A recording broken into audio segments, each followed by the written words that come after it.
problem. Just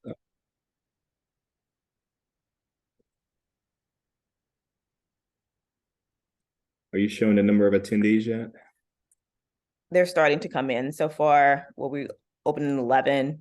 We currently have about 13 people on. So thank you for being early, those who joined ahead of 11 o'clock.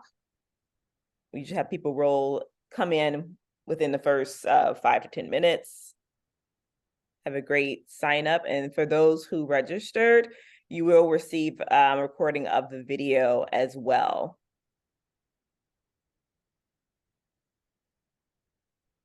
So Savitra, I need to move my screen to another screen. So can you do away with the graphics?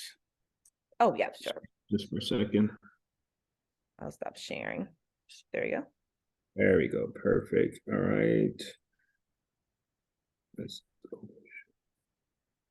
Let's go. Let me move it to my center screen here.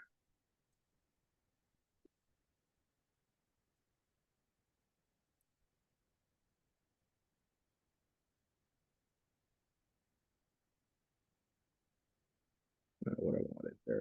I got 3 screens I work with, so bear with me 1 second. That's pretty impressive. Well, if you know how to use them, yeah. No, I'm just kidding. All right, let's.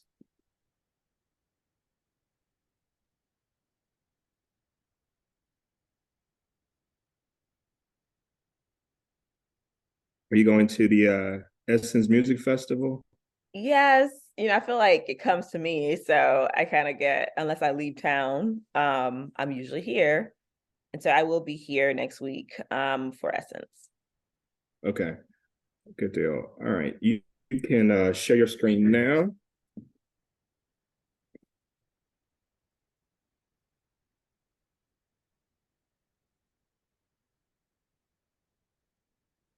I'm fortunate enough to be able to speak at Essence this year. It's my first time ever, so I'm a little Oh nervous. wow, that's great. Where are you speaking? So, Have they so I'm speaking.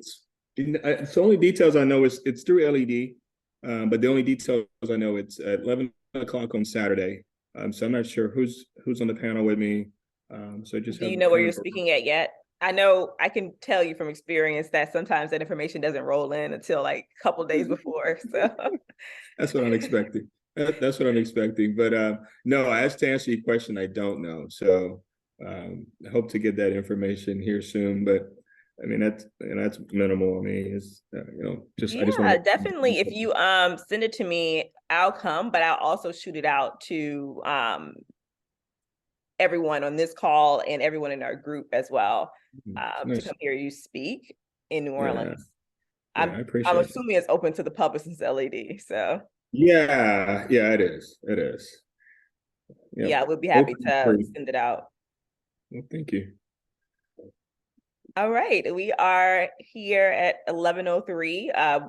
Super excited to have Mr. Craig A. Stevens, who was raised in Opelousas, Louisiana. I'm from a small town of Hammond, Louisiana, so I kind of know what it's like growing up in what most people prefer as like the country.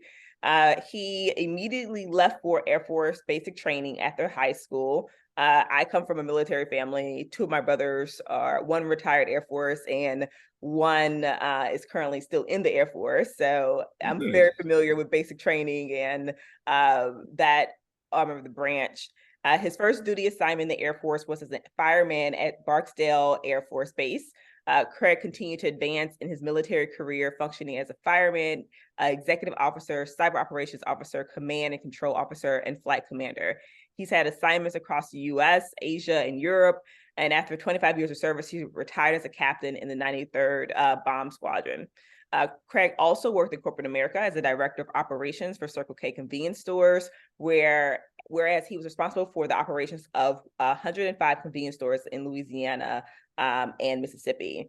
He's currently the president of Genesis 360 Maintenance, Construction, and IT, which he started in 2011 by doing parking lot stripping and has grown to a full-blown one-stop shop for any type of construction. So I'm going to stop there because sometimes people read all your bio, they steal a little bit of thunder. However, I do want to say that Craig's company won SBA 2022 8A Firm of the Year, 2022 Baton Rouge Business Report Company of the Year. It's been one of Inc. 5,000 fastest growing companies in America.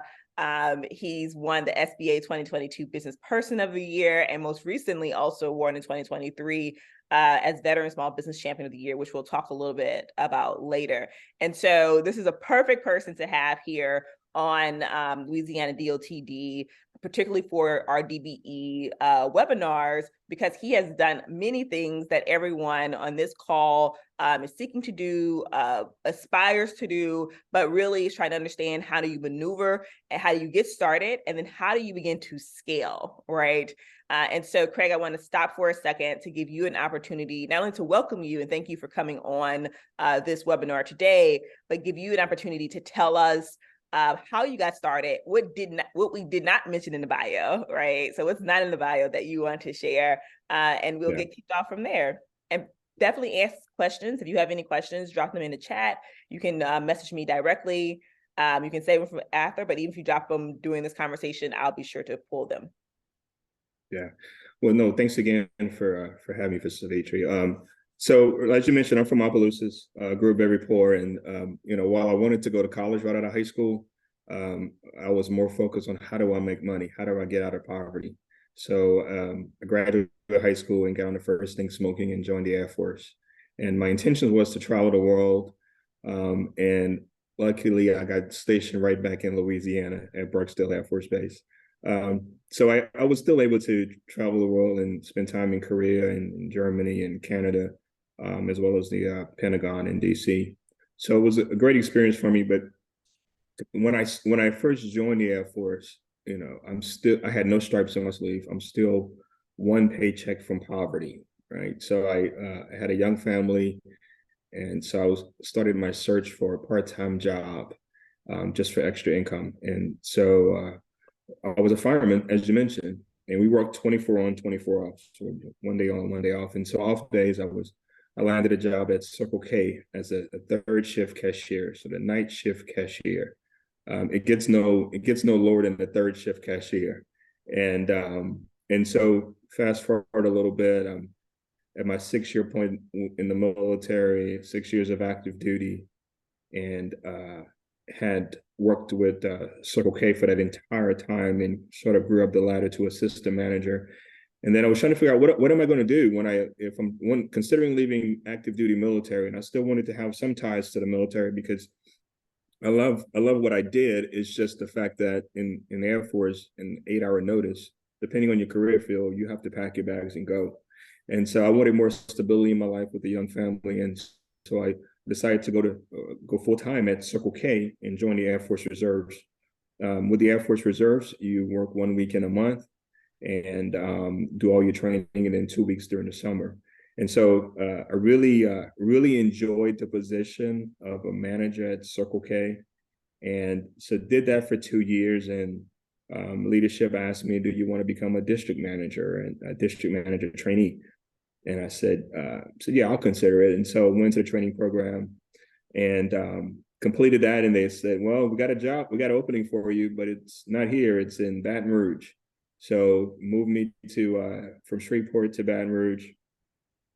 Gave me the toughest stores in Baton Rouge, and I came from the hood, right? But it was like I didn't want to go right back to the hood again. But it was all part of the journey.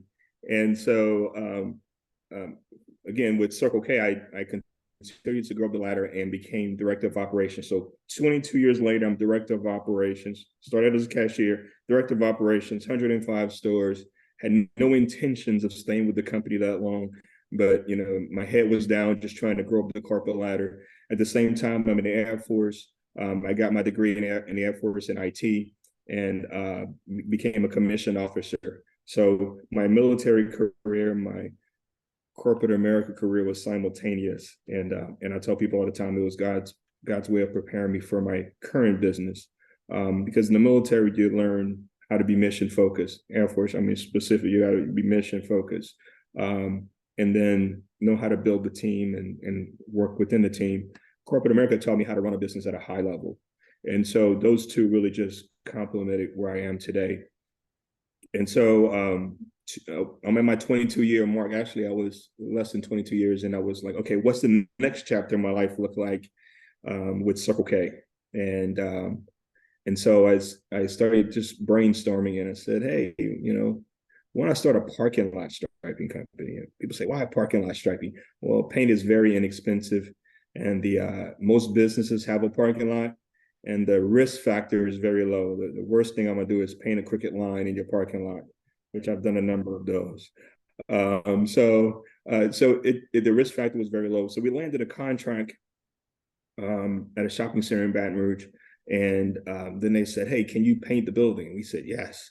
I said, "Hey, can you remove signs of the building when a tenant moves out?" We said, "Yes." And so everything they asked us to do, I said, "Yes." And keep in mind, I'm a one-man shop still, because I'm still trying to baby this Genesis 360 and still be in corporate America and still have my Air Force career. So I would just really, if they needed sign, move up the building, call an electrician, move the sign, and just kind of networked and had people do the work for me. And the owners didn't care. I mean, the owners, it got done at a really good price, and they were fine with it. And then they asked me, said, "Hey, we got 3 shopping centers in Oklahoma. Would you consider taking those?" And I said, "Yeah, I'll go to Oklahoma." So picked up 3 shopping centers in Oklahoma. And I said, "This is a very good niche market for us, because in a shopping center, I can provide all these different services in one general area." Mm-hmm. So I started cold calling, good old fashioned cold calling, and landed a contract with another national company called Kimco Realty, who had a shopping center in Baton Rouge as well, called Hammond Air Shopping Center. Yep. Same model, striped the parking lot, and they asked me to continue to do more stuff. And they asked me to say, "Can you go to Denver? We have 8 shopping centers in Denver, Colorado, Denver Metro, Colorado, that we would like you to handle all the maintenance for." And I was like, "Yeah, this is great." So we still have a lot of those shopping centers today. And so 2014, I was like, okay, I've done this. I've babied this business for 3 years. Now I think it's time to jump in full time.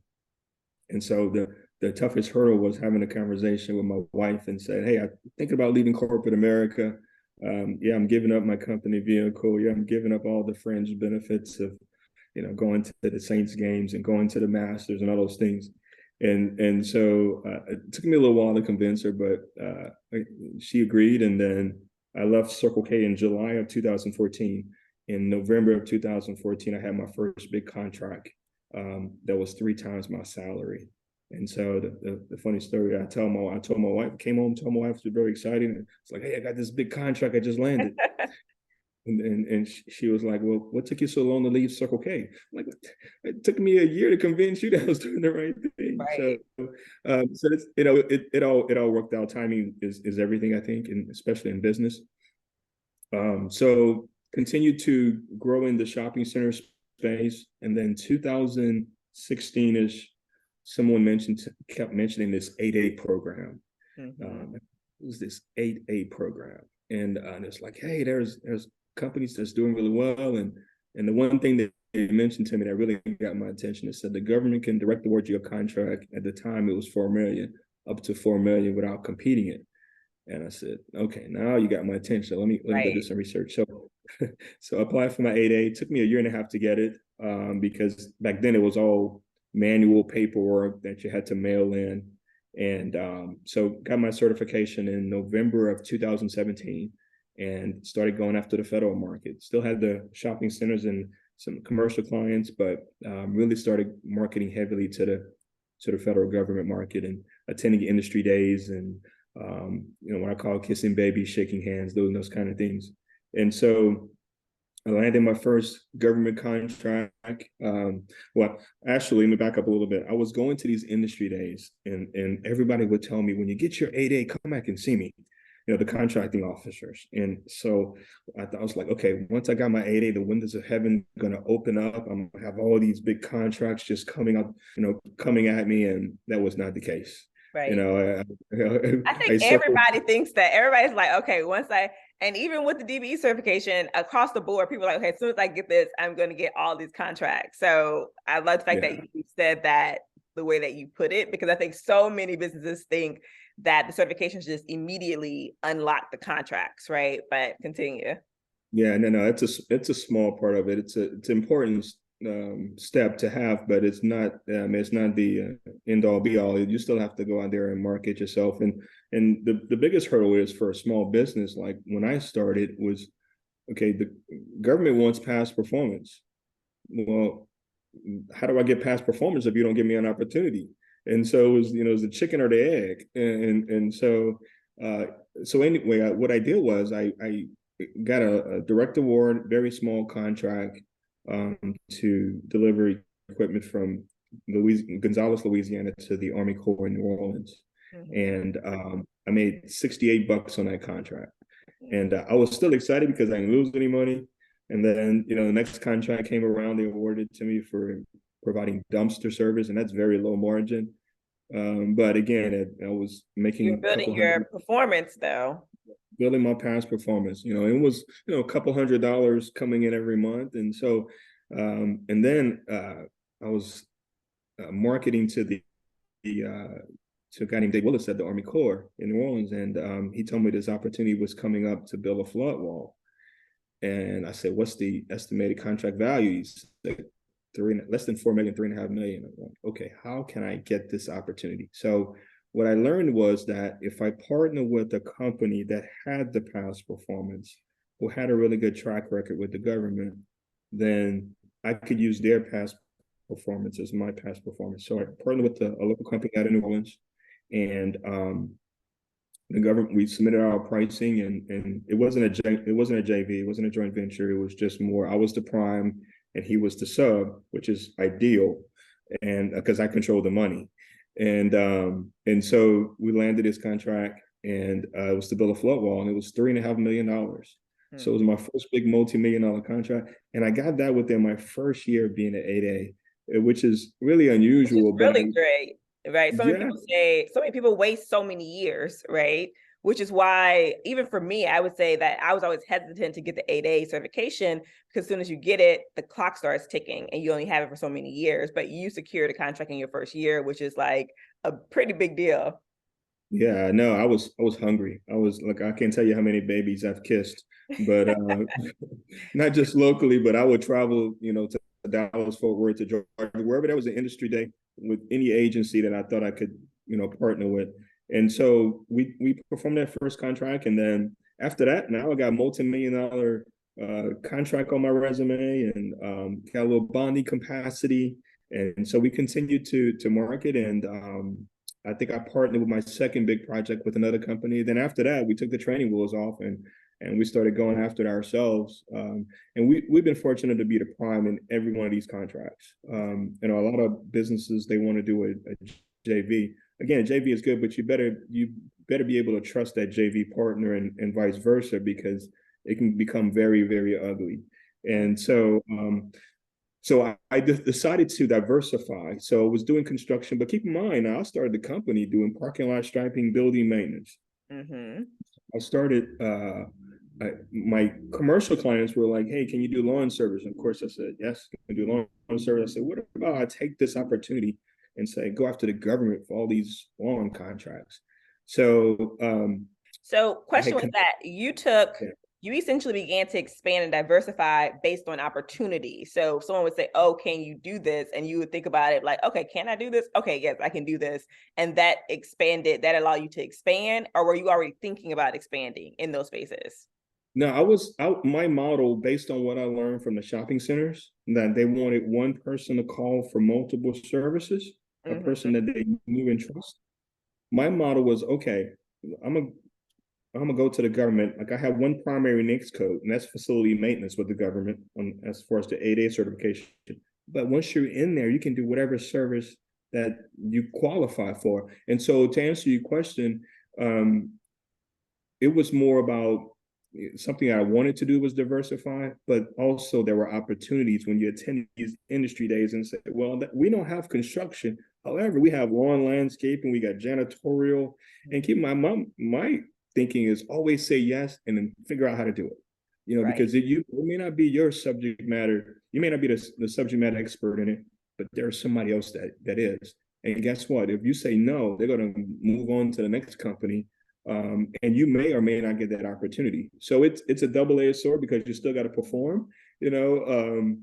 But yeah, no, it was always diversifying. So I partnered with another company who had been graduated 8A firm, and they had done so many federal contracts on lawn landscaping, and so they were the incumbent at NASA Space Center in Houston, Johnson Space Center in Houston, and so they couldn't participate as the 8A, so they partnered with me. We went after the contract. This was December 2019. And so we won our first big lawn landscaping contract at NASA for $4 million. And it was a 3-year contract. And then it's like, man, let's do a mentor protege, because now I need to learn your systems and processes and how I can grow on my own, you know, because after this 9-year period, you know, you probably won't need me anymore, right? Let's go find So another what's a 8A. mentor protege program for those who don't know on the call? Yeah, so SBA has the mentor protege, meaning that you have a mentor in whatever industry you have that has the experience that can add value to it, to you, to your company. And it may be technical expertise, it may be how to do proposals, or maybe actually just performing on the contract. And so you submit paperwork to SBA for them to approve as an official mentor protege. And then what happens is you're still the prime. So I'm still the prime on all the contracts. They're my subcontractor. But a lot of times there's protests in the federal space because companies say, well, you know what, they're affiliated or they commingled. Well, because we have an officially approved SBA mentor protege, then that removes that off the table. And we've been protested, and we're able to provide, hey, here's the letter from SBA. We're not commingling or affiliated. We're mentor protege. So that's what the mentor protege program is. No, So yeah. So we continue to scale on the lawn landscaping side because it was, you know, it's what I call mailbox money. So think about, you know, construction ebbs and flows. So you finish one construction project, you may or may not have another one to start. I wanted money coming in every single month. So no matter what happens on the construction side, I have mailbox money coming in. So that was the lawn landscaping side. That was the janitorial side, all those other, what I call wraparound services. And so this company that I have, the Mentor Protege, went and bid it on NASA, the Naval Academy in Annapolis, Maryland. Won that one. It's a 5-year contract, $16 million. So the point I'm trying to make here is that I probably couldn't have done this on my own because I didn't have the past performance. I didn't know exactly how to bid on these type contracts. Mm-hmm. But having a good, strong mentor or business partner helped me scale tremendously and at a fast pace, because, you know, our values were aligned as well, and they had, you know, they had the experience. So we've continued to grow. The mentor protege is a 6-year program, so just the maximum amount of years you can be part of the program. And so we're still growing. We won Barksdale Air Force Base lawn landscaping, and just continue to scale. But I've diversified my business since I started into 4 divisions. So we do construction, which is mostly horizontal construction. And what that means is we do a lot of moving dirt. So coastal restoration, building flood walls, things like that for the Army Corps. The second division is building maintenance. So that's janitorial, and think of anything inside the building. So but anything like HVAC, electrical, plumbing, anything inside the building is the building maintenance division. And the third division is lawn landscaping. So we do that, as I just mentioned, at NASA Space Center and Naval Academy. And along with that, the contract calls for us to do snow removal as well. And then the last division is IT, and IT is the anomaly, right? So how does IT fit in with maintenance and construction? Right. Well, as I mentioned before, my degree is in IT. So your background is IT, yes. Yeah, I did it as an officer in the Air Force, and it was something that I always knew I was going to launch. It was the vision I was going to always launch, but I needed to make sure the maintenance and construction side were running well. And so I launched the IT division in July of last year. And in Q4, we did 4.5 million in just IT work. And this on the commercial side. I haven't even tapped into the government side yet. This is just Right. commercial clients that I'm using. So I've always said that IT is going to be bigger than all the divisions combined. And you look at what's happening with AI now and all those different things. I know it's the present and it's the future. So I'm excited about that part. But we'll continue to grow into other division as well. So a couple of things have stood out to me based on what you said over the past few minutes.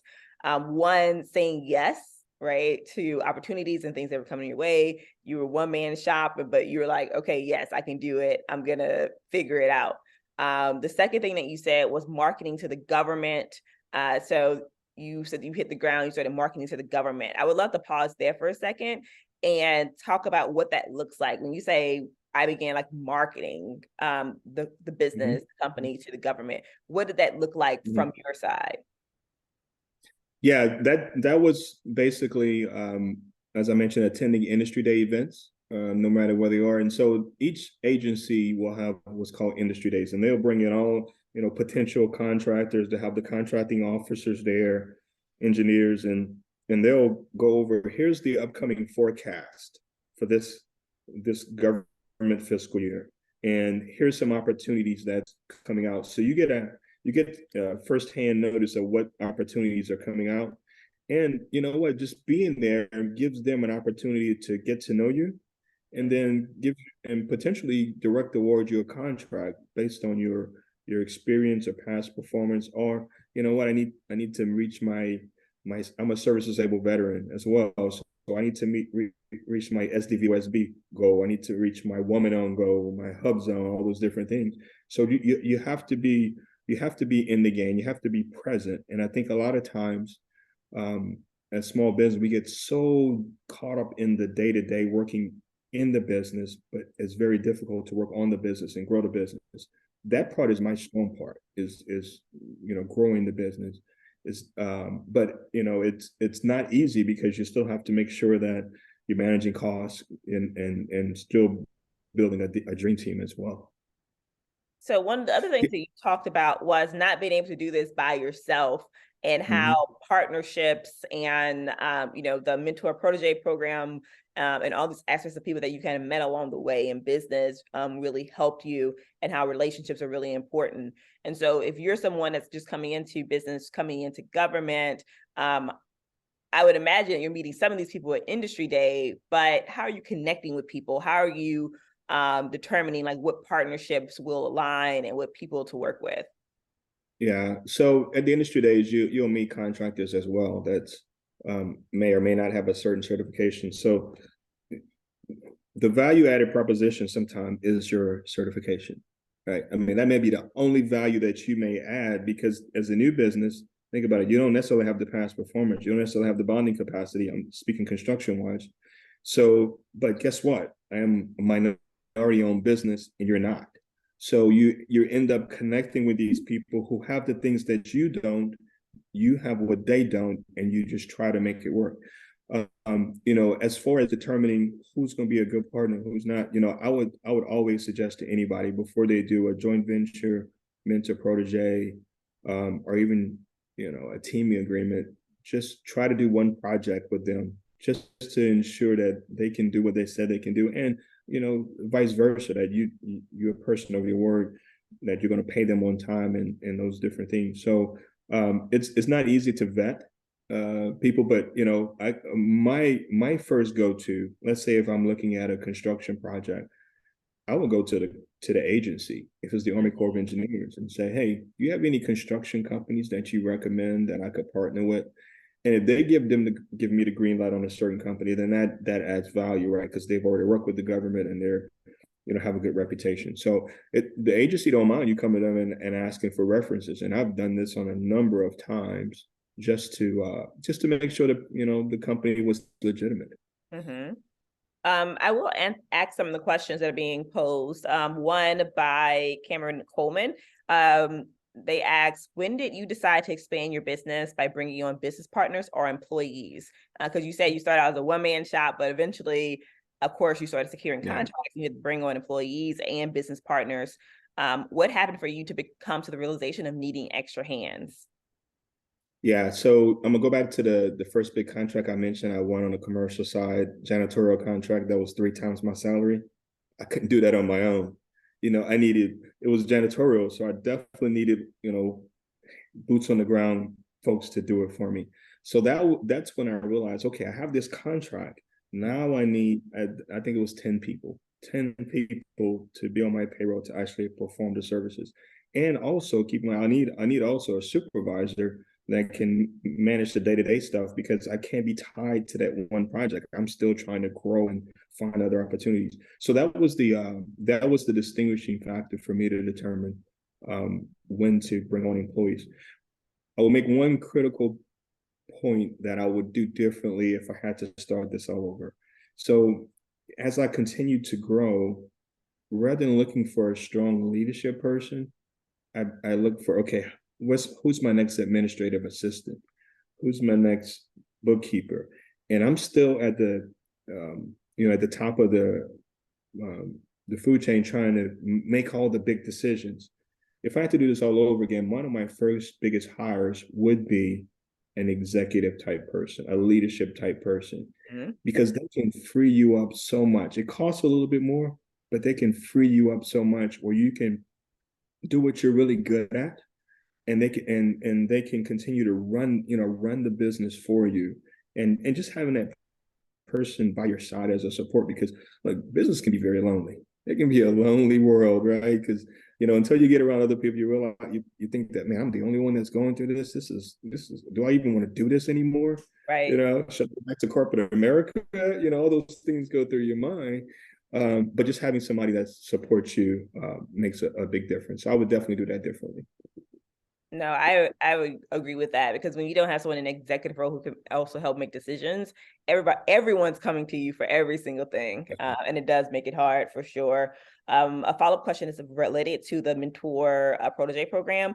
How do you actually become a part of a mentor protege program? Well, first thing, you have to just find a good mentor, right? A person that you want to, depending if you're being a mentor or mentee, but just find a company that you want to connect with. And then it's really easy. You go to SBA.gov and just apply. It's all electronic. Submit your package. They're going to ask for a lot of information, like SBA generally does. But one of the key things to ask is, how is this company going to add value? And for us, it was, okay, the technical expertise. And they'll have different categories. Is it technical? Is it management? So it was technical for me. I didn't want to check all the boxes, because I'm allowed to get another mentor protege if I need to down the road. And if I have one providing technical expertise, and then I say, okay, this one is providing, the SBA looks at it, well, you already have somebody doing that for you. So it just the words of wisdom is just find where they're going to give you the most value, and then use them for that. But SBA.gov will give you all the information. Yes. And sometimes some departments have their own mentor protege programs. I remember when I was deep in government and I was trying to expand into the federal government space, the Department of Defense actually had their own separate mentor protege program. And so also look at the department levels and see if they have their own programs, but definitely getting started with SBA, since that's like what they are geared to do, to kind of focus on that angle. Okay, the next question that we have is, where can we find info on industry days? I know I used to find out information on days like this because I was signed up to everybody's newsletter, and so they would send it out. But how were you finding finding these industry days? So when I say industry days, keep in mind, most of my revenue, 80% of my revenue, is on the federal side. And so the commercial side has industry days too, depending if you're in the chemical industry and gas and all, whatever the case may be. But I'm gonna speak specifically to federal, and SAM.gov has the most of the agencies posted on SAM.gov. And that's a federal website. I'm not sure how many people are in the federal space, but that's where I get most of my industry days information from. And you can just, once you're in SAM.gov, you can just type in industry day. And then once you attend one, they'll send you a reminder every year. But again, that's probably where I get most of mine is. The SBA office in New Orleans does a really good job of pushing it out as well. PTAC, which is now called Apex, is that right? Yeah, Apex. They do the same thing. They'll push out industry days events. So if you're non-federal, I would say, use Apex Accelerator because they're really, really good at industry day events and putting information out. And sometimes SJB Group will put some things out as well. Yeah, we jumped on early. We were talking about Essence Fest and how there are going to be like different events where various panelists will be there. Craig is going to be on a panel with LED at some point. We'll share information when we get it. However, I also know that minority business development. So Don Cravens, who's actually from Louisiana, is the undersecretary. Yeah. Oh wow. I don't know if I knew Don was from Opelousas. We're gonna have him on. So we could have had an Opelousas panel right here. I didn't know. I didn't realize he's from Opelousas specifically. Yes. But he is the current undersecretary of Commerce for Minority Business Development. And so he actually leads minority business development around there, and they have money that they also deploy in various ways in various contracts. And so they're also doing an event during Essence as well. And so there are also opportunities outside of very structured industry days where you can like meet people because they're hosting their own pop-ups, workshops, summits. They're popping into other conferences. And so definitely always like be on the lookout for those. This office also had their conference last year in New Orleans, right? And so you had business individuals who were in federal government, commercial, state, local, thousands of people in that room, which I thought was really impressive. So many places and spaces to meet people, but you definitely have to get out for sure. That's right. That's right. Yeah, remain visible, remain relevant. It's important. Business owner that would like to share. Does anyone know? So someone talked about landing your first contract, right? So the question is essentially, do you or have you consulted with someone to help you land your first contract? If you're like a DBE or a certified person, I know from my experience, I have tried to work with people to help me land my first contract, and it's never worked out. And you probably paid them too. I paid them. I was like, man, this is a lot of money you dishing out not to land a contract, but maybe it has worked for other people. What about you, Craig? Yeah, no. So my first government contract, it was me getting ahead of the game and attending these events before I even got my certification. But then just continuously knocking on doors. I mean, I didn't really have anyone to say, "Here's your first contract." The government awarded it to me, but I didn't have anyone saying, "Okay, go talk to this person." I just sort of found out about myself. But there's a number of, like Savitri said, there's a number of companies out there that will take your money and say, "Oh, you know what? We're gonna help you build your revenue and do all these different things." And I'm not saying they're good or bad, but just be cautious. But it's nothing like if you're the salesperson or if you're the face of the company, going out there and knocking on doors and just continuously trying to get opportunities. Because that's the small percentage. That's a very small percentage. I agree. I've had more success just getting out there, networking, meeting people, like you said, shaking hands, kissing babies, than I've had during the stint that I tried to actually bring on a consultant to help me land contracts. If I were to say that they helped me with anything, it was probably the proposal layout, right? So sometimes you just don't know what you don't know. Right. However, if you're a part of LED program, if you're part of this program, et cetera, you actually have people who will help you kind of review your proposals and ensure that they are properly put together. I would say that was like the only benefit I got from a consultant, was that they helped me understand how to correctly put together a bid.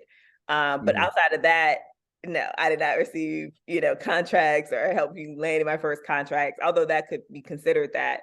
It really was for me, like knocking on doors, building relationships, people awarded me sole source contracts, right? Those that I didn't have to compete for. Yeah. And it really built from relationships. So, and being, Right. and because they trust that you're going to do the job, right? And you build That's right. That's right. And then once you perform, then you can go back to them for, for more opportunities. So it's critical not only that you get the contracts, but more important that you perform and just continues to build a relationship with them as well. Yeah, because I do feel like the space in itself is small, relatively small. So performance is important. And to be able to show that, because that like people can't like reach out to someone and say, oh, how was this, how was the job done? So the next question that I have for you is, you talked a little bit about this, but maybe even structurally, like how you leverage certifications. Now you were successfully able to leverage the 8A certification. How has being a veteran helped you? Have you seen that being a part of a piece that has helped you along the way? My brother actually gets out the Air Force in January, so he should actually be on this call. However, I would love to know, have you Yeah. leveraged other certifications outside of 8A? Yeah. So,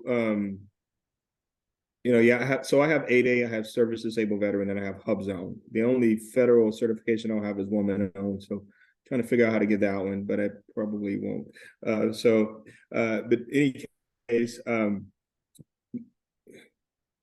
want to start by saying that the certification is not the lead in, right? It's you as a person. It's your company and your brand. That's what gets you to the door. Certification is just an icing on the cake, and say, oh, by the way, I'm a 8A, I'm a service disabled veteran. I mean, they can look at us and say we're minority, right? So I never lead in with, oh, by the way, I'm an 8A certified company. But the way I was able to scale in the federal space is they do set asides just for 8A service disabled, HubZone, and woman-owned businesses. And so that's a smaller pool for me to fish in, smaller pond for me to fish in versus competing with the entire world, small business, large business. So most of the contracts we bid on now, they have to fall in one of those buckets: service disabled, 8A, or HubZone. And then again, we may have, like, I'll just think about the last one we bid it on. There's probably 13 companies, and that's a lot, more than normal, but they had 13 companies bid on this particular contract. Now, if this was full and open, open to all small businesses, all large businesses, it would have been probably upwards towards 50. So using those certifications on the federal space, going after opportunities that's specifically designed for those set asides has really allowed me to scale. And again, federal side, I keep talking about that, but that's where I am. The 8A is where they can direct award you up to now it's 4.5 million. They can direct award you a contract without putting it out on the streets, without even letting the public know that it's out there. So because they have goals to meet in awarding small businesses certain set asides. It's a big value. It's a big value if I don't have to compete, And usually the great part about it is that on sole source, and you may have experienced this, Savitri, is that the margins are much better, versus me competing with other people. And you can always negotiate on the sole source contract. But that's kind of how I've leveraged mine. And just, on my capability statement, when we market those out, when we send those out, it has those designations on there, just letting them know, that we're service disabled. On my emails, and my signature block, it has the designation of 8A SDVSB. So I'm putting it in front of people without being flamboyant, and letting them know, hey, if you're looking for minority business or, whatever the case may be, we're here. Because I hear so often that we can't find good small business or good minority owned businesses. And I gotta do, I'm going to do a video on that one, because that really upsets me a lot of times. Like, there's a lot of good small businesses there. But we just have to make ourselves more relevant and let people know who we are and what we do. Sometimes there's a small business, you're in the weeds. You're just trying to figure out how to make it from one day to the next. How do we make payroll? But you have to be able to, you yourself as a business owner or somebody on your team has to be able to market you and build your brand And that's what the game changer is when you have a brand that people recognize. Mm-hmm. So the next question is really around the challenges that you face running and growing your business. How did you overcome them? How you still overcoming, right? I feel like there's always challenges and it's like ebbs and flows. But what were some of those challenges for you and how did you overcome them, or what challenges do you still see there today as a business? Yeah, I mean, I don't know how much time we got left, but I can write a book on that one. So as a small business, I mentioned one earlier, which is, is it a chicken or the egg? The government companies want you to have experience, but how do I get experience if you don't give me an opportunity? And so that was the challenge, right? So how did I overcome it? I partnered with a company that has the experience and that I can trust. And so that was the big step for me. And we still do that to this day. Because we're a construction company, but my model is not to have all the heavy equipment. I don't care about having power drivers and bulldozers and all those different things. We're good at the management side. And so knowing what you're really good at and let your partners do the other stuff is critical. So that was a big hurdle. Then the current big hurdle, which probably everybody on this call is experiencing, is how do you build a dream team? Mm-hmm. Right. So how do you build that winning team that understands the vision and embraces the vision and can take it and run with it? And so that's why I mentioned earlier, having an executive that's right beside you when you start your business will help that vision throughout the company versus it just coming from you as the owner or the president, or whatever position you hold. So that's, I have 3 focus areas that I focus on as a business owner: growing revenue, managing cost, and building a dream team. Anything outside of those 3 is just noise to me. Because if I can do those 3 really well, we're going to be successful. I can grow revenue, but if I'm spending everything that comes into the account, right, then there's only a matter of time, right, before you go belly up. If I don't have the right team to do the work, then it's only a matter of time. So those are 3 critical areas for me that I really focus on.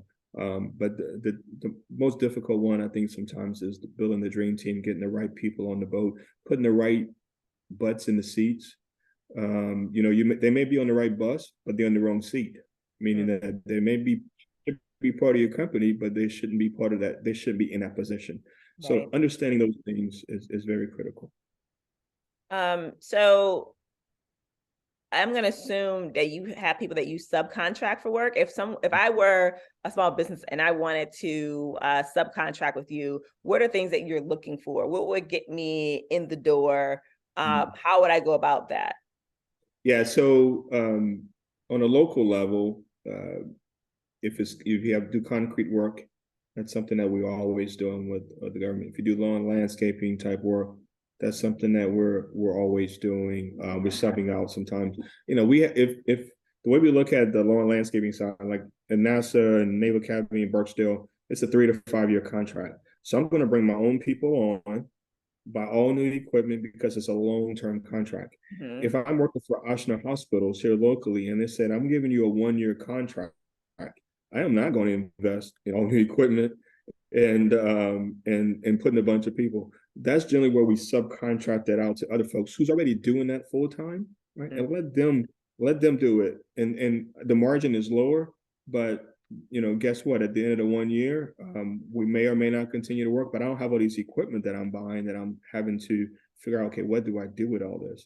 And so lawn landscaping, concrete, is the 2 of the biggest ones that stand out for me. And we do a lot of social media stuff. So I have a company that have 3 social media companies that I use. One for the actual social media, one for doing my newsletter every month, and which we blast out to all our clients. So every month they're getting a newsletter from us that's saying, here's what we have done, here's some of the recognitions we got. So I'm just really trying to stay in front of them without overwhelming them.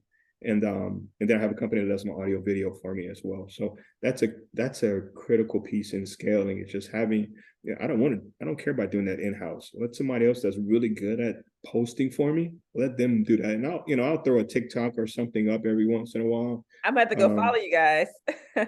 Yeah. So yeah, we're on every platform: YouTube, TikTok, LinkedIn, Facebook, Instagram. Yeah, we're on every single one. So we have 10 minutes left. I would love to leave the last 5 minutes to kind of do an overview of the DB program. But before we do that, would love for you to leave like just 3 pieces of advice. So you already gave, in my opinion, 3 great pieces of advice, meaning your areas of focus: growing revenue, managing costs, and building a dream team. But even taking a step back, if you think about the advice you would give to minority businesses, DBEs, on winning their first contract or even breaking into federal government contracting, what would be a few things that you would want to leave this audience with related to securing your first contract or breaking into federal government contracting? Yeah, so securing your first contract, I mentioned earlier that in my first contract, I made $68 on it. So don't despise small beginnings. All right, that $68 contract led to a couple of hundred, which led to a $3.5 million contract. A lot of times we're like, that's too small for me. I'm not doing that. So don't despise small beginnings. Even when you get to have a much bigger revenue, I still take on those small contracts, right? Because I don't want to tell the customer, now that I've grown, don't give me those baby wins anymore. We'll still take them. So the first advice I would say is just don't despise small beginnings. The second one we talked about is keep showing up. Attending these industry day events, attending these type of podcasts, and just, that may be one piece of advice that somebody can give you that will just take your business to a whole different level. You may get that aha moment, or if nothing else, you walk away with encouragement. But just keep showing up, whether it's a podcast, whether it's in person. Just keep showing up, and always marketing, always selling. Now, I'm always trying to sell. I mean, that's just my nature, but because I know that's what I'm supposed to be doing. Right. But always have someone selling for you, because that's how you continue to scale and grow. And the last thing, the third piece, is perform, build relationships. Perform, build relationships. So it's that rinse and repeat cycle. Mm-hmm. If you can, so just think about this. You can be the best performer. Right? So let's go to concrete. I can form and pour the best concrete, right? But if that agency, that customer does not like me for whatever reason, they probably may not give me another contract. Now let's flip the script. If I have a really good relationship with you, and guess what? I'm not the best concrete pourer, or you know what? Or I screw up somewhere, right? It's not totally level. But because I like you, Savitri, I'm gonna give you another opportunity. Mm-hmm. So sometimes, and you hear this over and over, people do business with who they know, like, and trust. Like is critical, right? And you can't make everyone like you, but having a relationship to go to them and because they trust you is very key. It's almost as important as the performance piece. No, I agree with that. So just go ahead. Just being able to perform and build relationships and continue doing it on every single job. Yeah, I was thinking when you were talking about that, that I had a subcontractor one time that they didn't necessarily execute on the work, but I actually really liked them, but they were so defensive about, kind of being like called in on it, that it was like, it was hard to give them a second opportunity because they just didn't want to like own up to like, oh yeah, I messed up, but I'll make sure I do it right the next time. And it probably would have been that simple, right? And so definitely, I think it does take you to, you can't have like a huge ego, particularly starting off in this space, because you're just so many people across so many different areas and so many levels of expertise. That's right. And it's like sometimes you just don't know what you don't know, and you're learning. You may actually do like get it right the second time around. Yeah. One more piece of advice I would give, and this is very important too, is to diversify your business. So COVID taught a lot of businesses that if you owe one pony show, you may not last a long time, especially if you weren't prepared to pivot in during COVID. Right? So many businesses went under because they couldn't pivot. So being diversified, not just having one service, but being able to provide multiple services.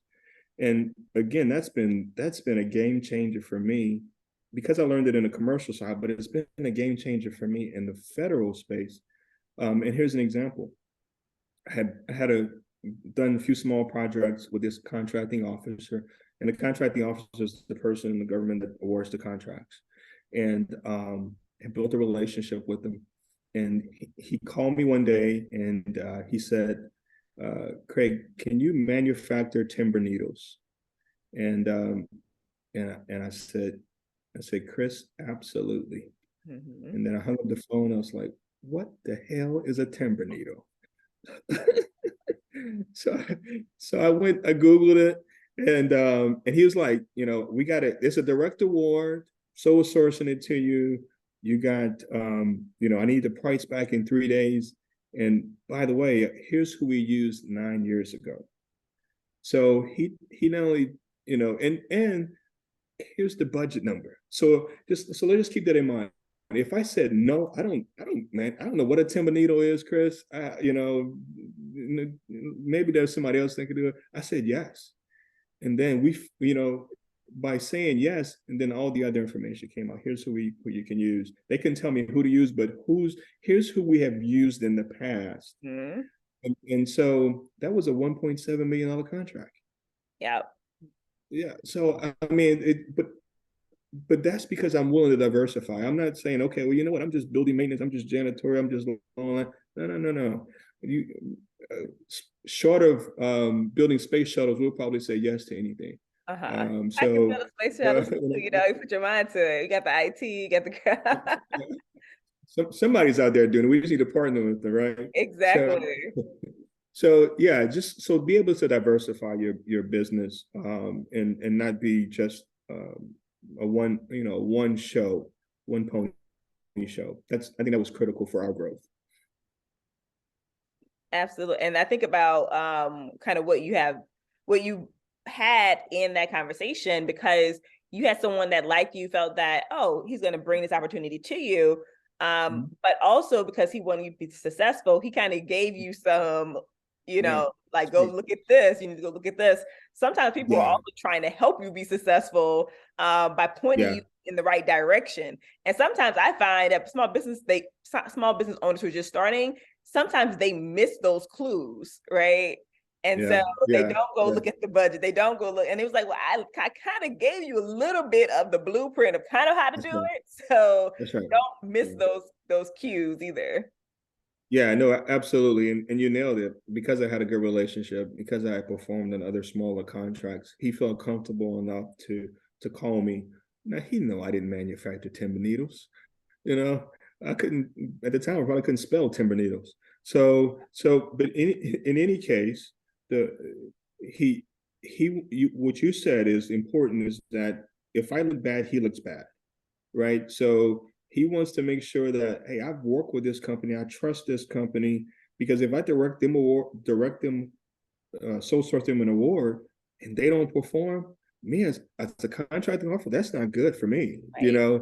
Yeah. So you're right. They try to help you along the way, and there's always somebody. Just know this: there's always somebody trying to help you. Mm-hmm. I mean, no matter what kind of business you are, it's just how you present yourself. There's always somebody looking to give you favor.